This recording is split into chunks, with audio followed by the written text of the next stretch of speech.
OK, leçon 3.4, déterminer l'équation d'une droite. Exemple 1, détermine l'équation d'une droite à partir d'une représentation graphique.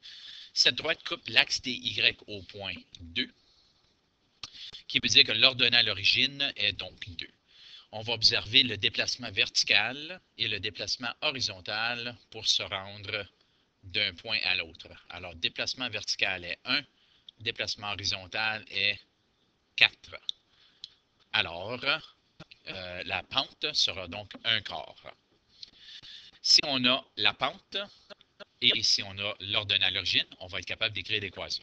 Alors, si B est égal à 2, puis la pente est égale à 1/4, on va écrire l'équation Y est égal à 1/4 X plus 2.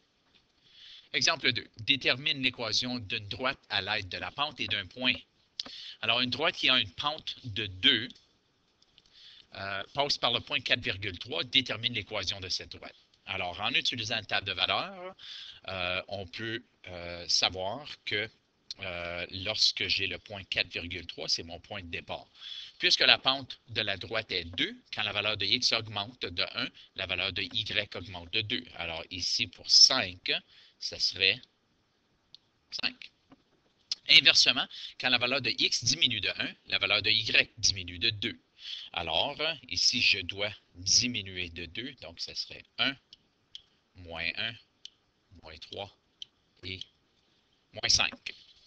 Alors, quand x est égal à 0, y est égal à moins 5. En d'autres mots, nous avons trouvé notre valeur de b, ou l'ordonnée à l'origine, et l'équation est donc y est égal à 2, qui est la pente qui m'avait été donnée, 2x moins 5, qui est l'ordonnée à l'origine qu'on vient juste de trouver.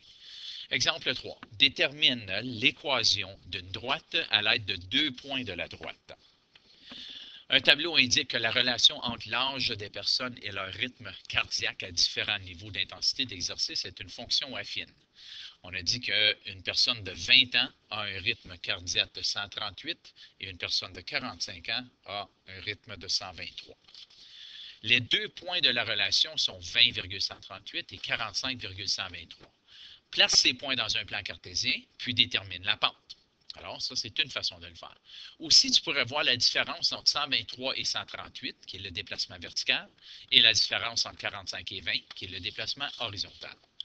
Alors, je vais faire 123 moins 138, qui est mon déplacement vertical. Ça, c'est mes valeurs de Y.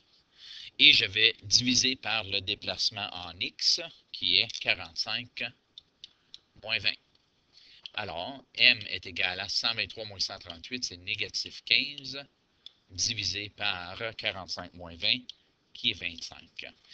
Alors, M est égal à moins 15 sur 25, ou M est égal à moins 3 sur 6, ou, si je veux le mettre en décimale, moins 0,6. OK? Excusez, ça c'est moins 3. Hein?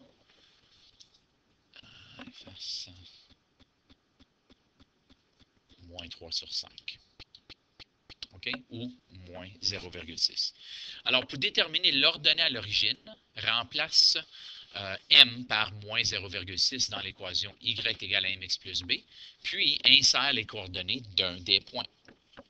Bien, le point que je vais utiliser, c'est 20,138. Alors, ma valeur de x est 20, la valeur d'y est 138, et on a la valeur de m. Alors, je vais écrire 138 est égal à moins 0,6 fois 20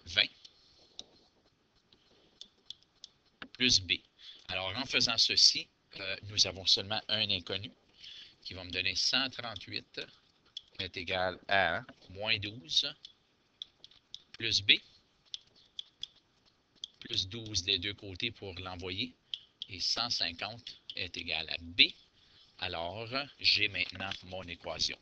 Alors, l'équation de cette relation est y égale à moins 0,6x plus 150, ou y est égal à moins 3 sur 5x plus 150. Exemple 4, l'abscisse à l'origine à partir d'une équation. L'abscisse à l'origine, ou A, est la valeur de x lorsque y est 0.